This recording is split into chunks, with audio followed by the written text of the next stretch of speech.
وزیر بلدیات ناصر حسین شاہ نے کورنگی میں فیسیلیٹیشن پارک کا افتتاح کر دیا۔ میڈیا سے بات چیت میں صوبائی وزیر نے بلدیاتی قانون کے اجرت میں بنانے کا اعتراف کیا۔ بولے بلدیاتی قانون کے حوالے سے عدالتی فیصلے پر عمل درآمد کریں گے، مگر اپیل کا ضرور حق رکھتے ہیں۔ جو بھی عدالتیں ہیں ہمیں ان سب کا بہت احترام ہے۔ یہ کیس جو ہے سالوں پہلے داخل ہوا تھا اور 2 سال پہلے اس کا فیصلہ جو ہے تقریباً 2 سال پہلے ریزرو ہوا تھا اور پھر اب وہ خیر سے 2-3 دن پہلے آیا ہے۔ جو بھی عدالتی احکامات ہیں یا فیصلے ہیں ان پر ہمیں ریزرویشنز اپنی جگہ پہ، لیکن ہم ان پر من اور ان عمل کریں گے، لیکن ایک اپیل کا حق، ریویو کا حق تو رکھتے ہیں نا، اگر جان کی امان پائیں تو۔ ناصر شاہ نے سندھ سمیت ملک بھر میں گیس بحران کا ذمہ دار وفاقی حکومت کو ٹھہراتے ہوئے کہا کہ پاک ایران گیس پائپ لائن منصوبہ زرداری حکومت میں شروع ہوا تھا جسے روک دیا گیا۔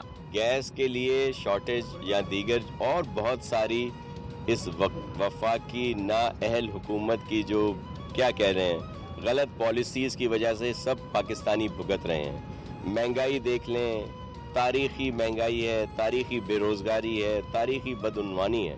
پریزیڈنٹ آصف علی زرداری صاحب نے ایران کے ساتھ پائپ لائن معاہدہ کیا اور اس پر بہت حد تک کام بھی ہوا، لیکن آپ کے علم میں ہے کہ جب دوسری گورنمنٹ آئی انہوں نے وہ معاہدے جو ہیں وہ روک دیے، کام روک۔ اگر وہ پائپ لائن مکمل ہو جاتی تو آج پورے ملک میں گیس کا بحران نہ ہوتا۔ صوبائی وزیر کا کہنا تھا کہ پی ٹی آئی کے سورما بلدیاتی قوانین کے خلاف گھوٹکی سے کراچی تک لانگ مارچ کر رہے ہیں۔ ان سے پوچھتا ہوں کہ پنجاب اور خیبر پختونخوا میں تحریک انصاف کی حکومت ہونے کے باوجود الگ الگ قوانین کیوں ہیں؟